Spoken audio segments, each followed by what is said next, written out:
Assalamu alaikum everyone. I'm Haya barhoom from the Islamic University of Gaza. Today my presentation is about Shakespeare's Fools. The meaning of fool in itself is a silly person, but it means in the Elizabethan era the one who professionally counterfeits folly for the entertainment of others. It can also be called as jesters or clowns. The Shakespearean fool is a recurring character type in the works of William Shakespeare. The fool tradition evolved from a long tradition dating back to medieval times. So it's not new to Shakespeare. Shakespeare doesn't use just one type of fool. He uses different characters for different jobs. There are the professionals and the natural fools. The professionals are the wise fools. They are the knowing, the smartest who are employed by reality and nobility to entertain. They are smarter than those in positions of authority. Then the other type are the natural fools who simply lack any common sense. They are usually clever peasants from the commoners. Let's move to another point, which is the functions of Shakespeare's fools. The fool in Shakespeare is a very important character. He serves a useful purpose. So let's see the functions and purposes of the fool. The first one is that he has the license to speak truth to power with no holds barred. At that time, no one dares to say the truth for fear of their lives.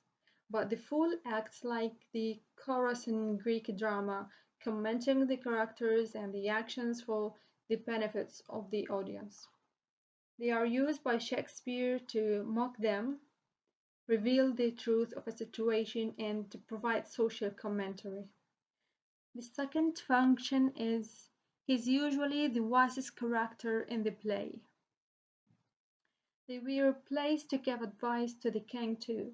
They acted like a fool, but their advice showed that they were not exactly foolish, and at times even pointed out the wrong decisions of the king.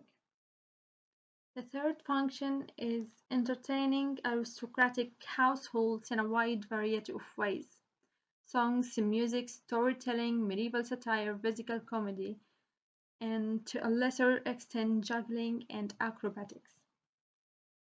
It is their main job to entertain others.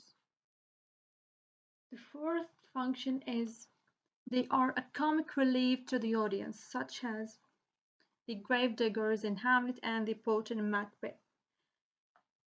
Fools in Shakespeare were not only added in the comedies, but also in the tragedies of Shakespeare had jesters or clowns. When added in tragedies, they were a comic relief to the audience and a simple diversion from the main tense situation. Full scenes in Shakespeare's tragedies mostly appear immediately after a truly horrific scene, such as the gravediggers in Hamlet after Ophelia's suicide, and the poet in Macbeth just after the murder of the king. The next slide is about Feast the clown. Feast, who is probably the most famous of Shakespeare's fools. He was Olivia's household. His job is to entertain by singing and dancing and making jokes. But he's an important member for Olivia because of her respect for him.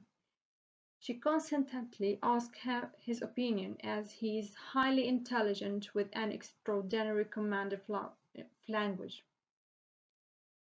He also plays a major dramatic role in the play. Feast is not a traditional clown, and his presence drains the comic tone of the play. He's the figure who presents reality just as it is, and tries to present men just as they are. He's both inside and outside the play. He's used to reflecting on the actions and emotions of the others by keeping himself at a distance from the other characters and not becoming emotionally involved in. And this is clearly a scene in his last song of the play, where he tries to be realistic about life, though some negativity is concealed regarding the future.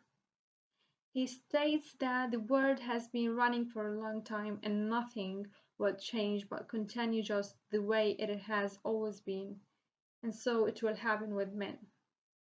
His intelligence also is clear when Viola, the other very intelligent character in the play, Twelfth Night, has an encounter with him. She comments on him in a strange soliloquy. This fellow is wise enough to play the fool, and to do that well craves a kind of wit.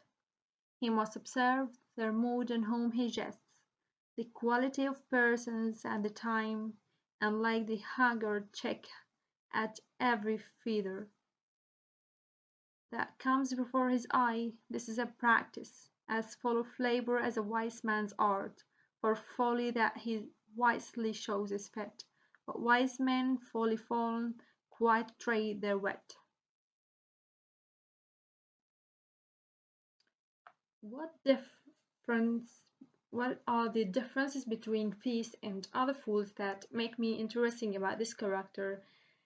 That the traditional fools are considered to be ignorant buffoons who are there to entertain using jokes and juggling objects to create amusement. However, Feast displays his insight about the people surrounding him instead, while also offering his thoughts about which strenuous condition he would rather be in. Thanks for watching.